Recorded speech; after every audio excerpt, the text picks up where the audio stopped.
Hello and welcome to another episode of Wealthish Talks. I am your host, Rickdrieka Bennett, and I am super excited to have a truly inspiring and amazing guest who I like to call my friend. She is a former STEM Academy principal, but she's also a transformative speaker, a dynamic leader, and the CEO of TNA Financial Group. Welcome the incredible Terri Alford. Hello, hello. Thank you so much for having me. Thank you so much for this opportunity. Thank you for joining us today. So, Terri, one of the things that I love about your journey is you transforming from being a principal into going into the financial realm, to really just embody and help other entrepreneurs along the way. So, as the founder of TNA Financial Group, which has been a significant part of your journey, what has really inspired you to really kind of start this financial services company? And how do you go about helping other business owners to kind of develop and grow and protect their retirement in the process? Oh, great question. Great question. So, what I will say is this is truly like the road less traveled, and I did not plan to become a full time entrepreneur in 2019, but I was taking a break, or at least I thought I was taking a break. And here I am still doing the same thing that I was doing in 2019 and 2020. So, just to give you a little bit more insight about my story, I've always been passionate about teaching people. I've been passionate about financial literacy. I love doing things that are going to help narrow the wealth gap for people of color and women across the country. However, when I was a principal, a STEM school principal, I was working my business part time. It was an additional income because at the time my goal was to become debt free by 30. And so I knew I needed to make some extra money to make that happen. And so when I took my break from that job at the end of 2019, I decided to just work as an entrepreneur. And then a few months later, the pandemic hit. And when the pandemic hit, for me, there was no going back to a job. There was no going back to school at the time. I had two parents that were high risk at the time, and I didn't want to expose them. And so I moved my business model to helping my clients virtually, and it became very convenient for me and became super convenient and safe for them. And I've been doing business virtually since that time. Now, in terms of retirement planning, what I discovered is when I give my clients their financial needs analysis or we uncover what their financial needs are, they may not be aware that they are not saving enough for retirement, or they may be aware that they're not saving enough for retirement. But what happened is people kept coming to me year after year. We're doing their policy reviews, and I'm giving them an understanding of where they are in terms of the plan that we set forth for them. And so let's say if we discovered that they needed to save $2,000 a month in order for them to retire at a certain age with a certain amount of money in their nest egg. Well, if they're only saving $200 a month every year, they're really not going to reach their goal. And so what I discovered with a lot of my clients is that they have businesses. And when you have a business and you're an entrepreneur, you have unlimited income. Your income is unlimited, it's uncapped. And so if you really can, it really can mentally understand that and adopt the mindset that there is no limit to how much money you can make, you can actually hit those goals. And so Right. those same people who were coming to me for insurance planning, retirement planning, college planning, they started coming to me for business planning, marketing strategies, and so forth. And I was helping them do things to help them make additional income in their business so that they can, in turn, put more money into their retirement plan. And because I have been able to transition from being an employee to being an employer, I do have a lot to share about that journey, the highs, the lows, the ebbs, and the flows of being an entrepreneur.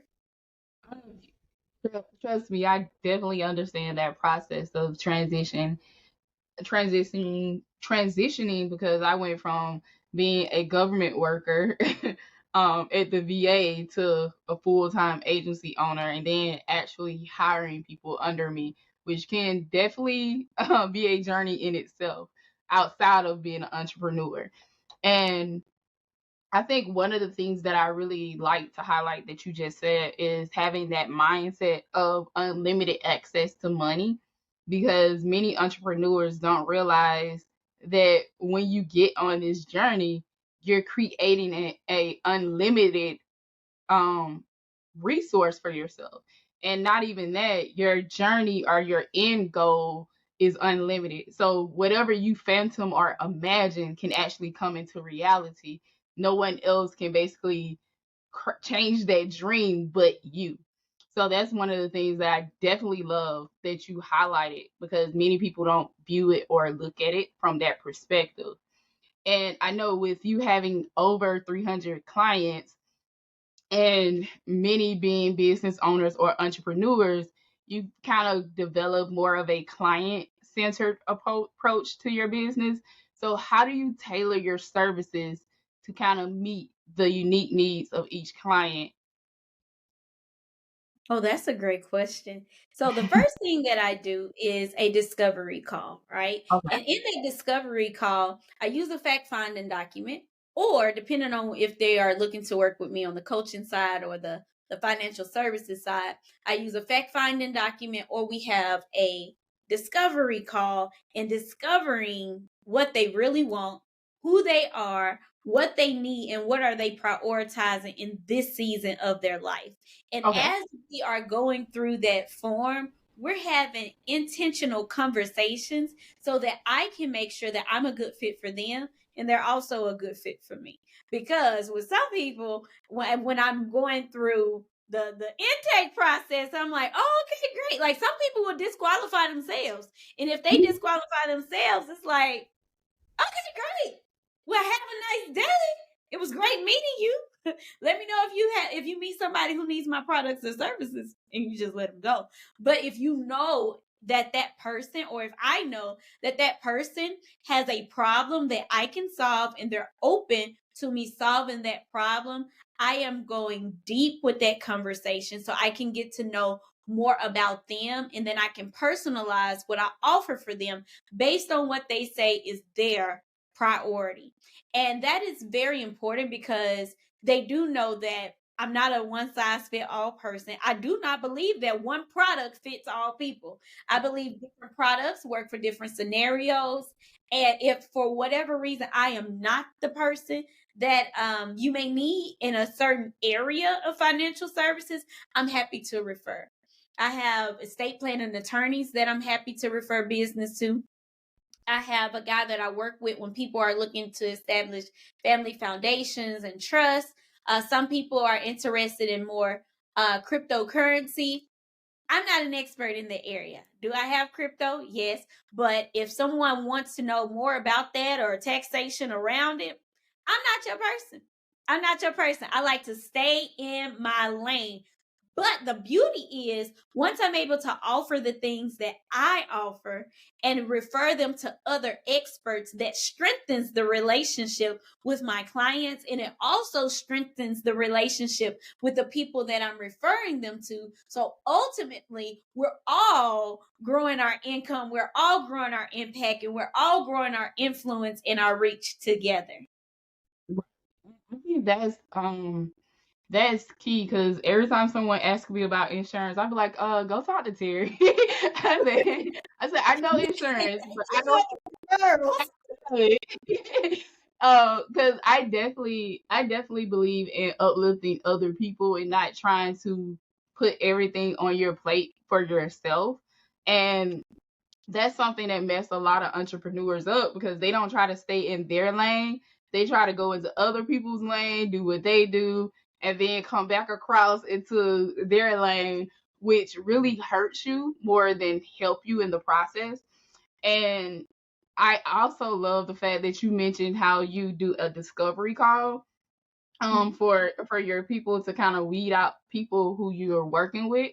And I think that was one of the biggest things that I learned maybe about 3 years ago, because I was allowing people to make appointments with me and they weren't a fit. So about 3 years ago, I removed the contact us off of my website, where people automatically have to actually submit an application for the process. And depending on the input they put on that application, it will automatically weed them out and let me know if they're a good fit or not.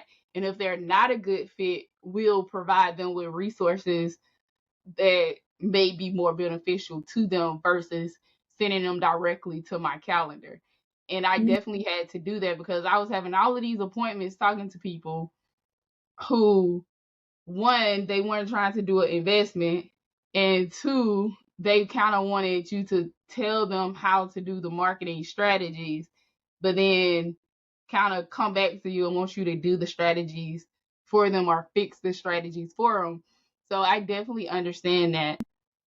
I don't mind giving out, I'll give you resources all day. But if you want me to do the work, we're going to have to take some type of transaction for me to do the work. And that's why I love to empower people. And one of the things that I love about you is that you love to empower and educate people as well. And then that you've created this community called Business Women Building Wealth. So what motivated you to kind of start this community, and how do you educate, empower, and equip business women on their wealth journey in this community? Thank you for asking. First of all, thank you for bringing me back. We did a podcast interview some years ago, and I have definitely grown since then. And at that time, business women building wealth wasn't even a thing, right? And so Mm-hmm. I have grown from having a six-figure business for multiple years in a row.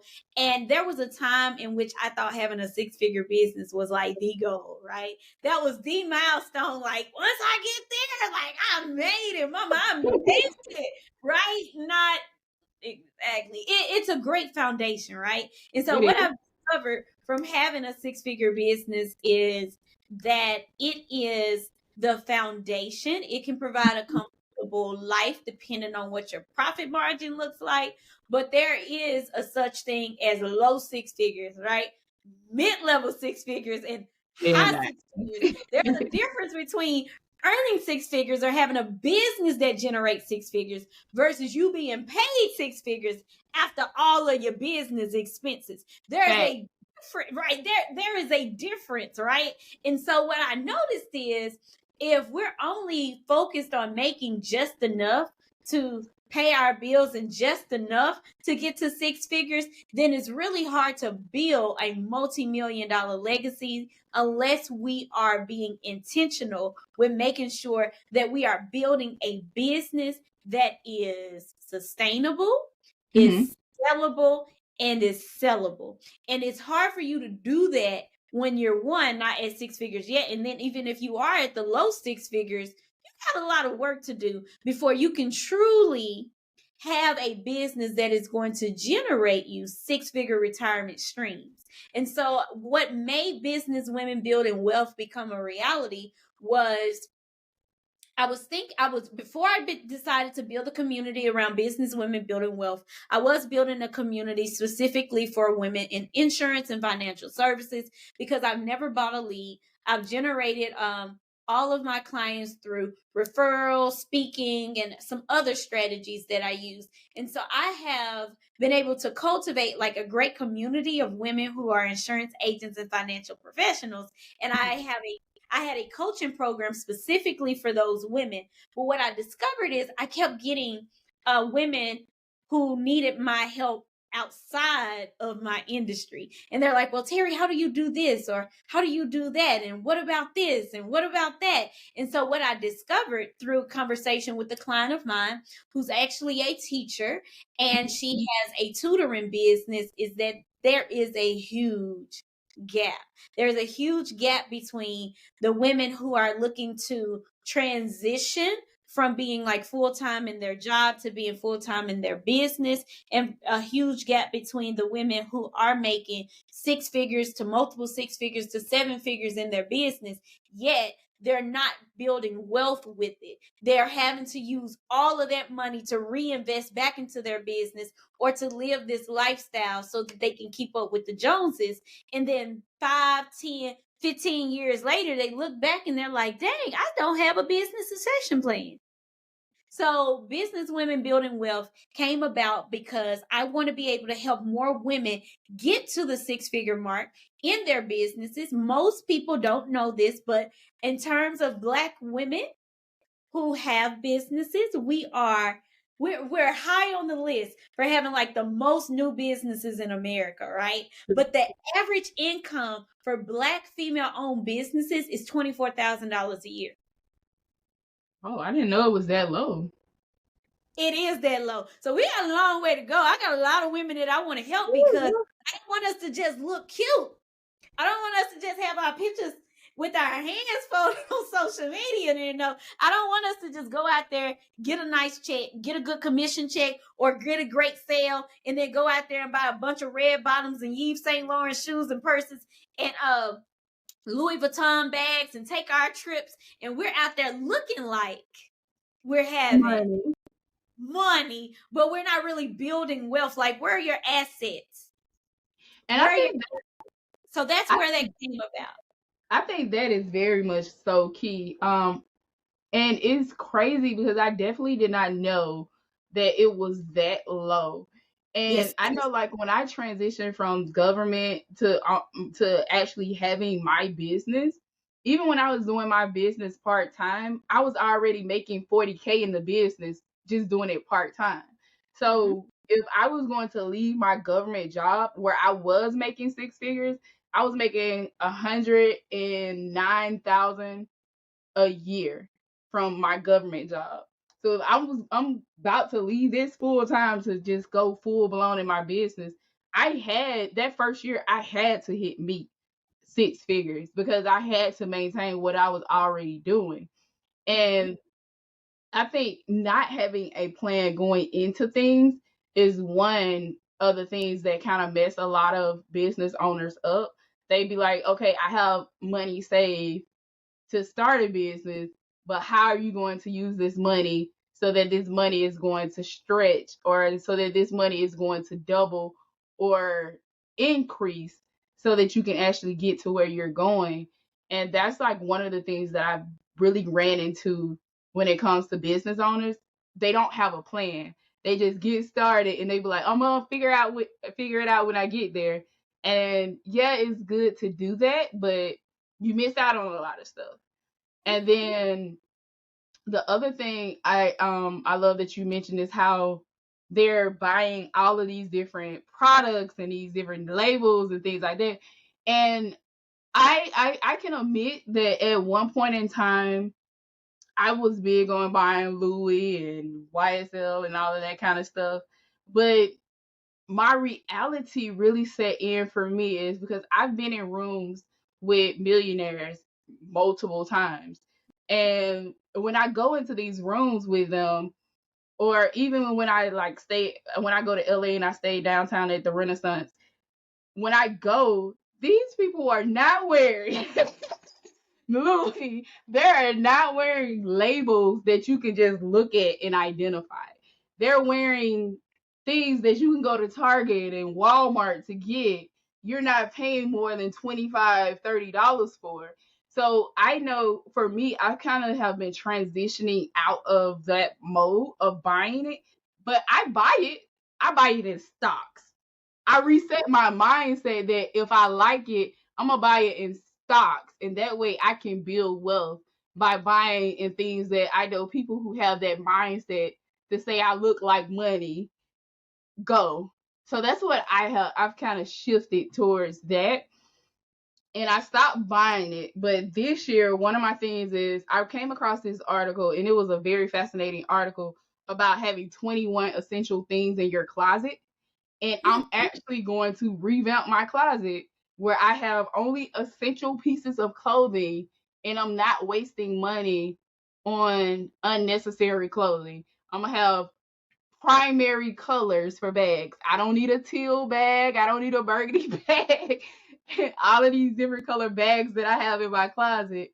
So I'm definitely going to I'm transitioning that and shifting my mindset to another space, because I had a mentor in Atlanta a long time ago that said contracts are made on a golf course. So I am picking back up my golf clubs, and that's what I will be this year. I love that. I love that. And here's the thing. I think that we do deserve nice things, right? We do Mhm. deserve nice things. I do believe in luxury. Like I mean, I have a luxurious brand, right? However, I want to make sure that people understand like you have to have the foundation set. All of Right. those other things like those are extra. So even if I do go out and buy a nice bag, trust and believe I got all of these other boxes checked. Check. All Yeah. the other boxes checked. And for me, just as far as me and my closet, me and my closet, what I'm going to make sure that I do is I have things that are going to represent me and my brand. And so Mhm. I do not have a problem with the people who take the pictures with their shoes up showing the red bottom. But right now I'm not in a season where I'm about to go out there and promote Louis Vuitton like that. I'm not. I mean, I don't have a problem with them, but I would much rather, if I'm going to spend an extra $1,000 on something, I would rather spend an extra 1,000 to 1,500 on something that I can invest back into my business, back into my brand, or have another asset, or like you said, be able to buy stocks or something like that, or shoot, self care. I'm the most expensive thing I own. Like I Yeah. put that 1,500 on a nice trip and take me on a vacation or have a great spa day or whatever. But you have to make sure that you're doing the right things to build something that is sustainable. I meet with a lot of women. I do meet with men too, because they do reach out and be like, you only work with women. I'm like, no, I don't. I work with men. You want to work with me? But anyway, my target audience are business women. But what happens with a lot of business women too is they'll start their businesses and then they will not have a strategy, or they don't have a mentor, or they don't have a Mhm. business coach, or they don't have a therapist. You know, it's a lot of things that they need. And so what happens is they are trying things and they're throwing everything at the wall to see what sticks, and they go through their retirement account and it's like boop boop boop boop boop, and then they get to the point where they're like, I spent all my retirement money and now I got to start over. I meet with women who say, Terri, I used to have, or I had, or I did this, or I did that. And so when I do work with people, they're not coming to me and I'm going to be judgmental. They're coming to me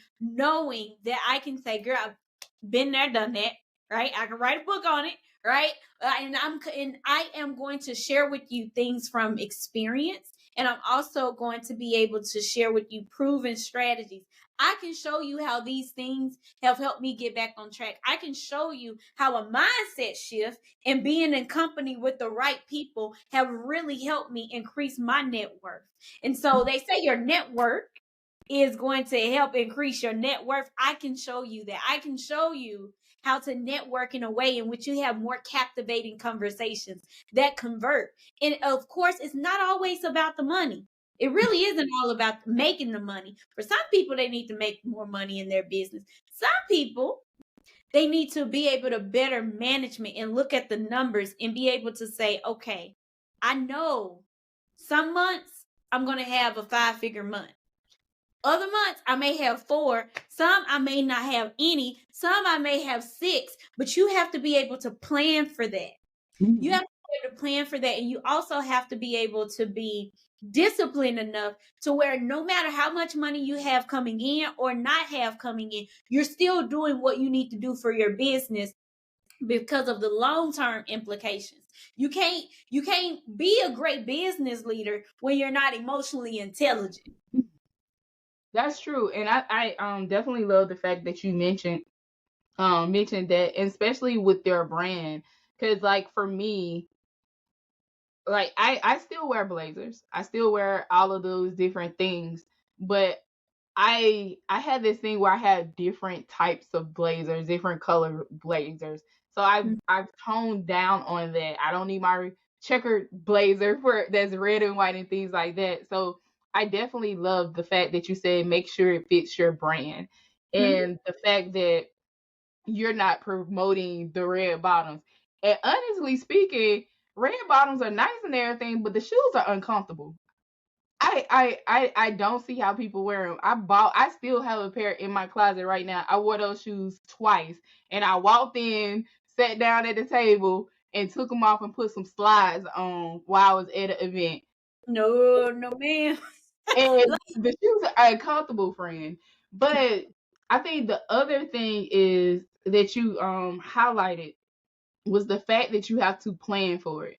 When you become a business owner, by your second year, you kind of know what months you're more successful in by what's going on. And you can kind of predict what months you're going to have lower income and what months you're going to have higher income so that you can create that plan. So you should be doing it in year 2 and 3 and so on when you're growing. Because if you're not planning or doing any of that, you're not trying to grow. You're trying to stay stagnant. And reviewing is something that you should do daily, especially with your business. You need to be looking at your numbers, your KPIs. You need to be looking at all of that. It's nice to have calls from different people, but if you're not doing it, how do you really expect to evaluate your company and grow? And that doesn't just stick with business. You need to be doing that like in your personal life and in your when you're managing your money. And I think that's something in the Black community we don't do. We don't look at our money consistently from a positive perspective. Every time we think about looking at our money, we think about it from a perspective of I'm losing money versus a perspective of let me look at my money so I can manage it.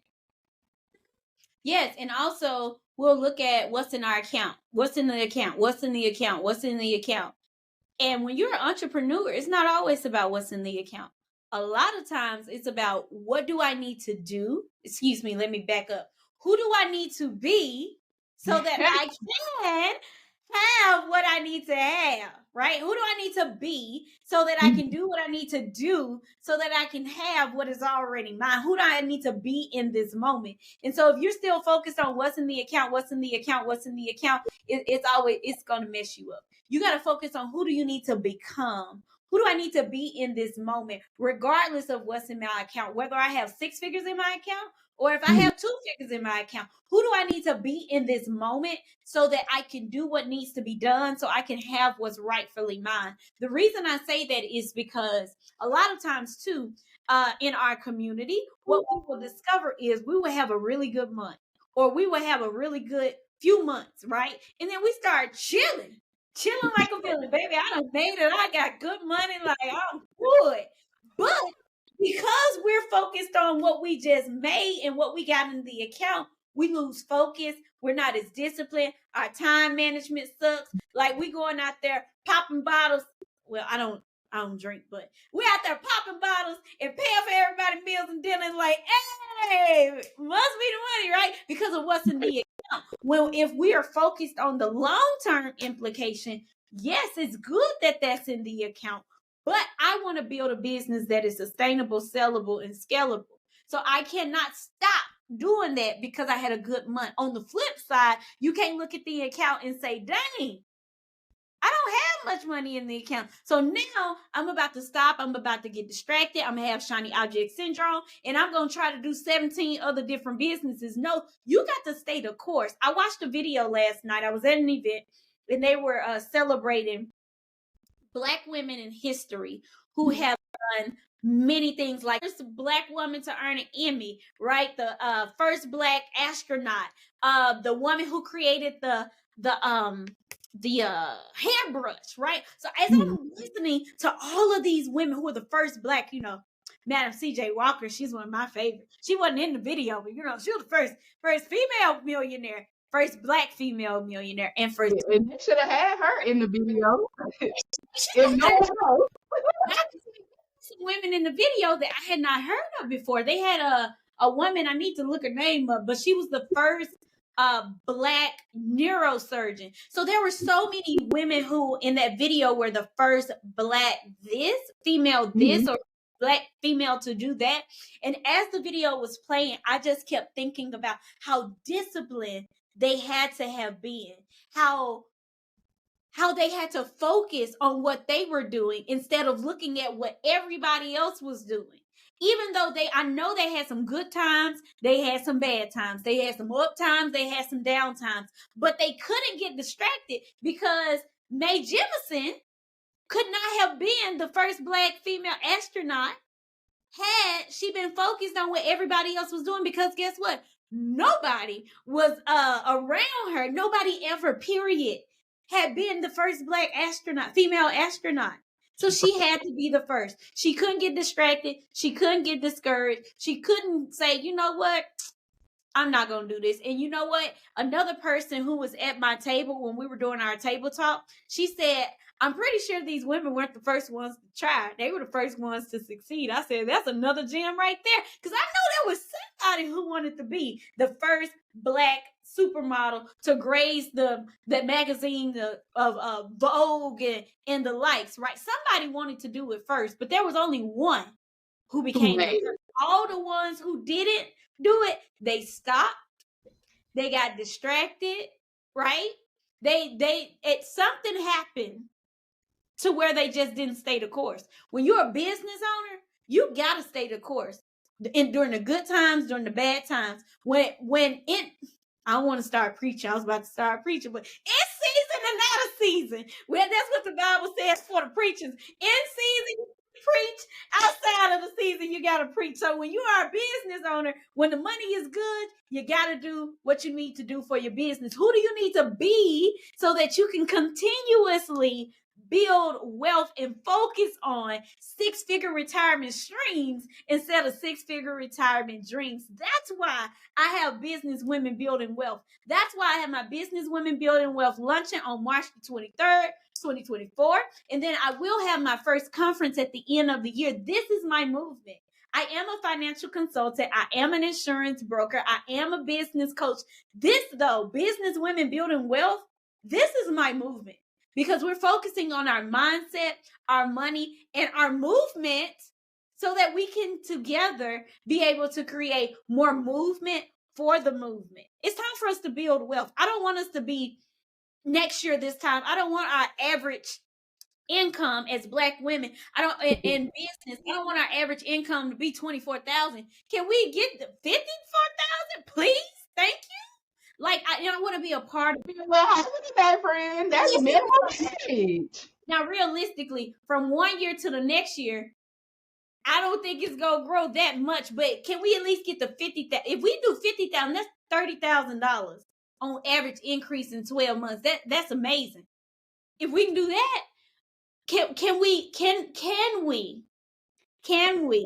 think it can happen. I think we can It get can it. happen if we work together. That is true. If we work together. I made a post the other day where I said, people talk about collaboration over competition, but they don't really mean it. Like, let's talk about true, like, invitations and collaborations and conversations, because you can't just say, oh, let's collab, and then like we think magic is going to happen. No, you have to really build a relationship. And I need to know your audience. You need to know my audience. It's going to take some time for us to get to know each other and for us to collaborate on a project. And then once we collaborate again, we got to start referring people. We got to start supporting each other. Like, you know what? I see what you're doing. You're awesome. I'm going to connect you with this person. I don't want no kickback or nothing. I just want you to win because I'm a part of this movement. And as I help you win, even if this is the law of I forgot what it's called. I think the law of reciprocation. If I help you win, you may not ever be able to do anything for me.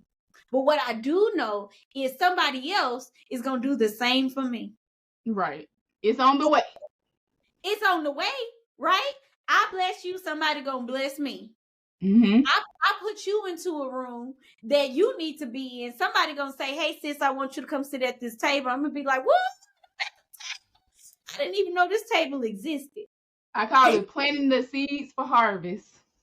planting the seeds for harvest. Listen, don't let me get preachy on you, because my name is Terri, and I believe my name means a lot. My name means harvester. Okay, I have to have conversations with myself. You know, people say they have the I am statements and the morning affirmations. Those are good. Those are good. But I have to have conversations with myself, and I have to say, you know what? Your name is Terri, and your name means harvester. So no matter what things are going on right now, no matter how you feel right now, you are going to reap a great harvest, because your name means harvester. Like, that's what you do. So you just go, keep planting the seeds, and trust and believe you're going to have a phenomenal harvest. And that's the mindset that you have to have when you are building wealth. Even if you're not a business owner, if you're looking to get promoted on your job, do your best. Be the best that you can be. Be on time. Be courteous. Don't do the bare minimum. Go above and beyond. And Plant then seeds. not even that, friend. One of the things that I think that is always misconstrued is that in order to get to six figures or have a seven-figure salary, is that you have to be a business owner. And that's not necessarily true. You can do it as an employee. And the thing that I tell people often, if you have not had a 15% salary increase in 2 years, you need to evaluate what's going on with your output at your job, and what's going on with your job. And if you're at a place that's going to cap you, or a place that's going to where you've reached your cap, or a place that there's still room to grow, because many people go to places where there's no room to grow, and they stay there for so long that they can't help but not get to the goal that they want to make.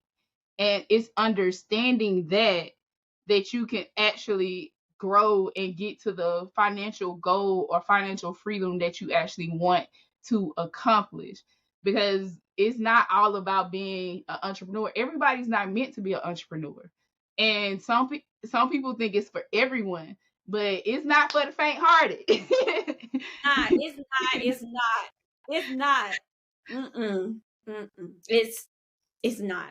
But for Yeah. those of us who we are called to be on this journey, let me tell you, just know, you really got to focus on who do you need to be in Hmm. order to do what you need to do so you can have what's already yours. Because if you don't focus on who you need to be, you're going to mess it up when you get to six figures. You're going to mess it up when you get to multiple six figures. You're going to mess it up when you get to seven figures, because you're not focusing on who you need to be. Right. You're gonna be thinking like, I gotta do more, gotta do more, gotta spend more, gotta look, gotta be delivered from that. Who do you But need to then, be? friend, let me tell you, when I think that when you're saying that, of being who you need to be, many people don't sit down and do the research that go along with it. And that's why, because they're not seeing the type of people they want to be around them, so they're just staying in that space. And that's not always good. If you're in the same place you was last year, it's something wrong. There's no growth there.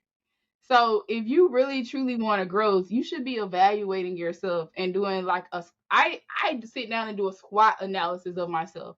I Mhm. evaluate my strengths, my weaknesses, opportunities that I can open up, and also look at different threats. What things will keep me from these goals in different environments? Because sometimes the threats are things that we create ourselves, and we don't even realize that the obstacles that's preventing us from getting to that point of building wealth, starting a business, having a great mindset, or even collabing with someone else is created by ourselves. And it can be unsubconsciously or subconsciously, because of our mindset. And it's all about getting to that place or that point of view where you can actually be like, okay, I know who I am as a person. Who do I aspire to be? And create that avatar of who you aspire to be, and then start researching people who have accomplished what you want to do, or follow them down the line of what methods or what things did they do to connect to the right people. And I want to take this time so that you can basically highlight everything else that you have going on. I know you have your luncheon coming up. I know you have your conference at the end of the year. So can you highlight those a little bit more? Tell people how to reach you and give them some more information that can be a great resource. Oh, well, thank you. Thank you. So, I am having my luncheon again on March 23rd, 2024. And in Hurst, Texas, is right outside of Dallas. It's worth the drive, it's worth the flight. Okay. It is going to be amazing. It will be a 4-hour business intensive in which we are going to focus on your mindset, your money, and your movement. If you are curious to know what is it going to take for you to truly be able to retire wealthy, either retiring from your job or building 6-figure retirement streams, this is the event for you. If you're looking to network with women that you would have not ever met otherwise, you definitely want to be in the space. I also have a sponsor, Frost Bank, who's sponsoring, and they are sending a phenomenal woman who's going to speak about how you can be more bankable so that you can have more business funding so that you can grow and scale your business. It is going to be life changing. I guarantee you, you will not leave the same way you came because I am indeed becoming the principal again. So I will be teaching. You will have homework, and we are going to have real life applications. So bring your notebook. Well, I'll have provide a notebook for you too. But bring your notebook, bring your laptop, because we are digging into your sales strategies, your marketing strategies, your financial KPIs, and making sure that you are moving in a way in which you can build wealth this year. Also, I am enrolling for my Abundance Accelerator Academy. So if you know that you are ready to grow your impact, your income, and your influence, I am looking for qualified women who are ready to take action. Okay, they're ready to take action. If you go to jointerri.com, and Terri is spelled TERRI.com, you will see a place where you can click apply now and can complete an application. After the application, we'll have a conversation and see if you are a great fit for that academy. That academy is designed for women who've made less than $250,000 in profit in your business, and you're ready to take your business to the next level. It is an 8-week program, and after the 8 weeks, if you want to continue to work with me, you will have an option to upgrade to 6 months. Okay, some people are going to upgrade to 12 months, but 8 weeks is the time that it will take in order for you to have incredible transformations. Last but not least, if you're like, Terri, I just want to get my financial life together. I want to make sure that I'm on track with my retirement planning. I want to make sure my insurance planning looks good. I want to make sure the college planning for the kids is on track. I encourage you to reach out to me. You can text the word READY, READY, to 682-305-1593, and I will schedule a free financial needs analysis with you so that we can see the difference between where you are financially and where you want to be financially. That is a free financial needs analysis. All right. So thank you so much for allowing me to be here and share my story and share my heart.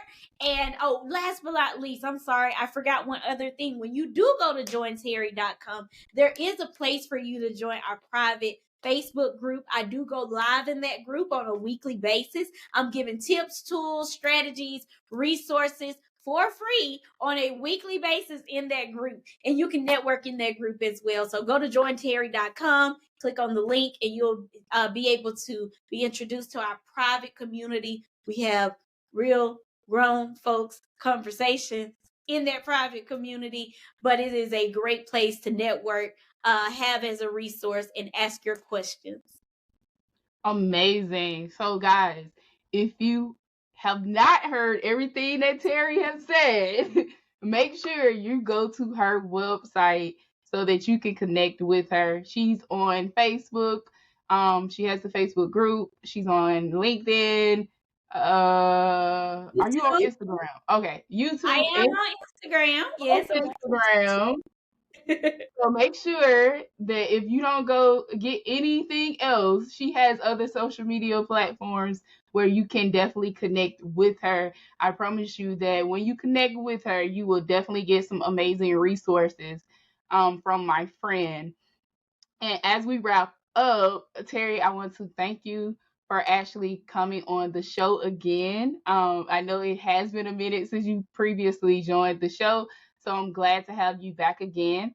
And I want to thank you also for just giving us some great insights, some words of encouragement and tips on wealth building and entrepreneurship. And to my wonderful listeners and subscribers, thank you for joining another episode of Wealthish Talk. Remember, wealth is not just money, it's about purpose, it's about values, and making a positive impact. And that concludes this episode.